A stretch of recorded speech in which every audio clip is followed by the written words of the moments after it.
Welcome to NSTV. నేను రాజీవ్. ముందుగా headlines చూద్దాం.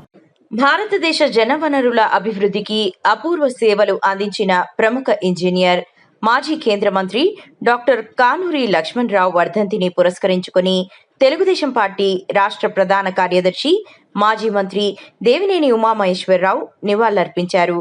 సోమవారం గొల్లపూడి కార్యాలయంలో ఆయన చిత్రపటానికి పూలమాల వేసి నివాళులర్పించారు. ప్రతి ఒక్కళ్ళు కూడా ఇటువంటి మహానుభావులు జన్మదినాలు కానీ వర్ధంతులు కానీ ప్రతి ఒక్కళ్ళు కూడా స్ఫూర్తి తీసుకొని ముందుకెళ్ళాలి. వచ్చే సంవత్సరం మరి 125 సంవత్సరాలు జన్మదినం కూడా వాళ్ళ కుటుంబ సభ్యులు కావచ్చు, మరి ప్రముఖ ఇంజనీర్లు కావచ్చు, మరి ఎంతోమంది మేధావులు ఆ 125 సంవత్సరాల జన్మదినాన్ని కూడా డాక్టర్ కేఎల్ రావు గారిది ఎంతో ఘనంగా గొప్పగా ప్రతి ఇంజనీర్కి స్ఫూర్తినిచ్చే విధంగా ఆ మహానుభావుడి చరిత్ర కానీ ఆయన రాసిన పుస్తకాలు కానీ అవన్నీ కూడా మరి ప్రతి ఒక్కళ్ళు కూడా ప్రతి ఇంజనీర్ కూడా దాన్ని స్ఫూర్తిగా తీసుకోవాలి. చెరుకూరు వీరయ్య గారు ఆయన బ్రతుకున్నప్పుడు ఈ డాక్టర్ కేఎల్ రావు గారి చరిత్రని జీవిత చరిత్రను రాయటమే కాకుండా ఆయనకు సంబంధించిన పుస్తకాలని మరి నీటి సంఘ అధ్యక్షులకి ప్రతి ఒక్కళ్ళు కూడా అందుబాటులో తీసుకొచ్చే విధంగా ఈ మహనీయుల చరిత్రలన్నీ కూడా తెలుగులో స్వచ్ఛమైన తెలుగులో చెరుకూరు వీరయ్య గారు ఆ పుస్తకాలన్నీ కూడా రైతాంగానికి అందుబాటులో తీసుకొచ్చారు. ఇవన్నీ కూడా చంద్రబాబు నాయుడు గారు ఆ రోజుల్లో స్ఫూర్తిగా తీసుకొని ఇవన్నీ కూడా ప్రజలకి తెలియజేయడంలో మరి ఆయన్ని కూడా కేఎల్ రావు గారిని స్ఫూర్తిగా తీసుకుని అందరూ కూడా ముందుకెళ్ళాలని కోరుకుంటూ సెలవు తీసుకుంటాం. జోహార్ కేఎల్ రావు గారు. జోహార్ జోహార్ కేఎల్ రావు గారు. జోహార్ కేఎల్ రావు గారు. జోహార్ కేఎల్ రావు గారు. జోహార్ కేఎల్ రావు గారు. జోహార్ కేఎల్ రావు గారు. జోహార్ కేఎల్ రావు గారు. జోహార్ కేఎల్ రావు గారు.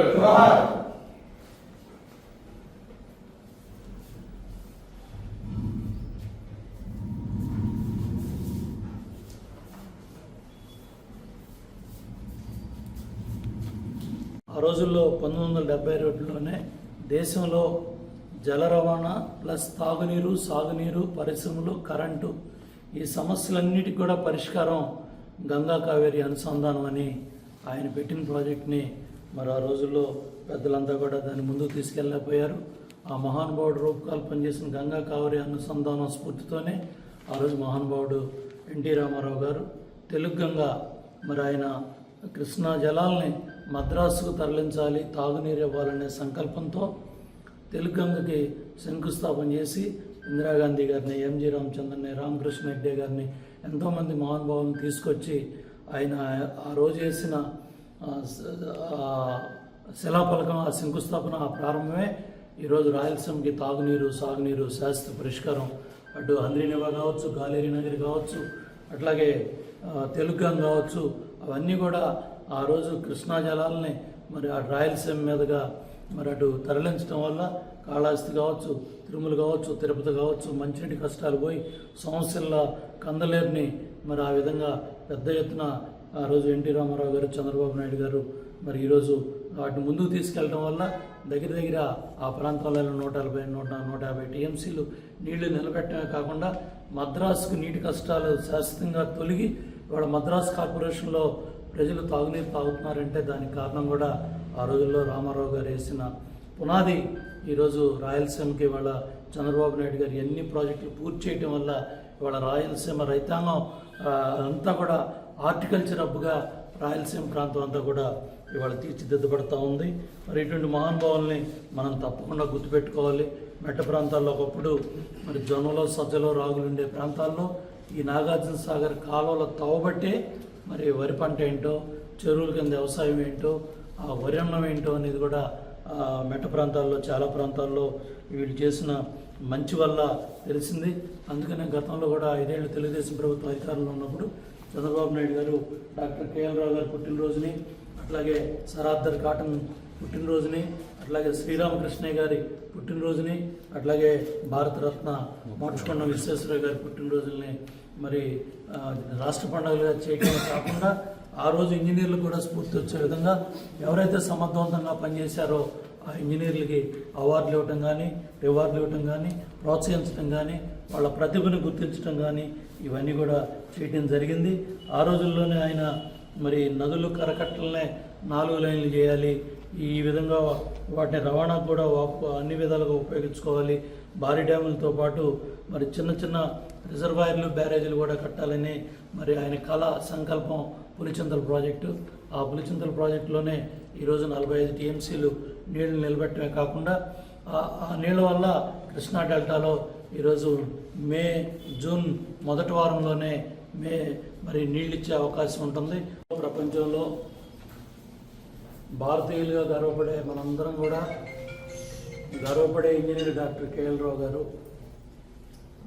మన కృష్ణా జిల్లా కంకిపాడులో పుట్టిన ఆయన ఈరోజు మెట్ట ప్రాంతాలు జగ్గేపేట కావచ్చు, నందిగాం కావచ్చు, మైలవరం, తిరువూరు, నూజివీడు, గన్నవరం, అట్లాగే ఖమ్మం జిల్లాలో చాలా ప్రాంతాలకి, నల్గొండ ప్రాంతానికి ఈరోజు నాగార్జున సాగర్ ప్రాజెక్టు ద్వారా 35 లక్షల ఎకరాల ఆయకట్టు, ఒక కృష్ణా డెల్టాలోనే 13 లక్షలు, అట్లాగే ఖమ్మం, నల్గొండ, కృష్ణా, గుంటూరు, ప్రకాశం జిల్లాల్లో 22 లక్షల ఎకరాలు పైగా left canal, right canal, Nagarjuna Sagar ఆయకట్టు కింద 35 లక్షల ఎకరాలు పైగా డైరెక్ట్ ఆయకట్టు, ఇంకా ఇండైరెక్ట్ భూగర్భ జలాలు, చెరువుల ద్వారా బోళ్ళంతా ఆయకట్టు ఉంది.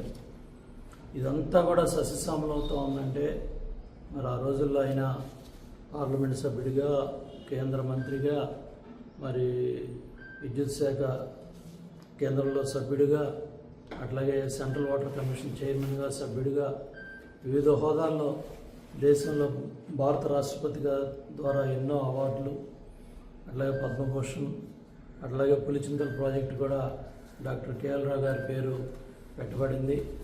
ఇవన్నీ కూడా మహానుభావుని మనం స్ఫూర్తి తెచ్చుకోవాలి. చిన్న వయసులోనే మరి చదువులో ఫస్ట్ ఉండటమే కాకుండా ఆయన మద్రాస్ ఇంజనీరింగ్ కాలేజీలో ఇంజనీరింగ్ పూర్తి చేసి, గిండి ఇంజనీరింగ్ కాలేజీలో ఎంఎస్ చేసి, మరి ఏదైతే స్ట్రక్చరల్ ఇంజనీర్గా ఆయనకున్న అపారమైన అనుభవం, దేశ విదేశాల్లో ఉన్నతమైన అవకాశాలు వచ్చినప్పటికీ కూడా నేను ఈ దేశంలోనే పనిచేయాలని వచ్చి ఆయన మన దేశంలో ఎన్నో ప్రాజెక్టుల రూపకల్పనలో ఆయన పేరు చిరస్థాయిగా ఈరోజు కూడా ఏ ప్రాంతానికి వెళ్ళినా కూడా ఆయన గురించి గొప్పగా చెప్తారు. దగ్గర నాగార్జున సాగర్ ప్రాజెక్ట్ కావచ్చు, శ్రీశైలం ప్రాజెక్ట్ కావచ్చు, తుంగభద్ర ప్రాజెక్ట్ కావచ్చు, హీరాకుడ్ కావచ్చు, చంబల్ కావచ్చు, కోసి కావచ్చు, ఫరక్కా బ్యారేజ్ కావచ్చు, దిగువ భవానీ కావచ్చు, మాలంపూజ, ఇటువంటి భారీ ప్రాజెక్టులన్నింటిలో కూడా డాక్టర్ కేఎల్ రావు గారి పాత్ర ఉంది. నాగార్జున సాగర్ ప్రాజెక్టులో 590 అడుగులు నీళ్ళు నిలబెట్టడంలో కానీ, విద్యుత్ ప్రాజెక్టుగా ఆ రోజు శ్రీశైలం ప్రాజెక్టుని రాయలసీమకి అటు సాగునీరు, తాగునీరు, అట్లాగే మరి భారీ విద్యుత్ ప్రాజెక్టుగా ఈ రాష్ట్రానికి, ఉమ్మడి రాష్ట్రానికి ఈరోజు శ్రీశైలం ప్రాజెక్టు ఉపయోగపడుతూ ఉందంటే మరి ఇటువంటి మహనీయుల స్ఫూర్తి ఎంతో ఉంది. మరి ఆయన దగ్గర 3 సార్లు మన విజయవాడ పార్లమెంట్కి ఎన్నికవడం జరిగింది. ఏకగ్రీవంగా కూడా ఒకసారి అవటం జరిగింది. ఆయన కేంద్ర మంత్రిగా విద్యుత్ శాఖ, జలవనరులు 2 కూడా కలిపి కంబైన్డ్గా 10 సంవత్సరాలు జవహర్లాల్ నెహ్రూ గారి మంత్రివర్గంలో, లాల్ బహదూర్ శాస్త్రి గారి మంత్రివర్గంలో, ఇందిరాగాంధీ గారి మంత్రివర్గంలో మరి ఆయన పనిచేశారు.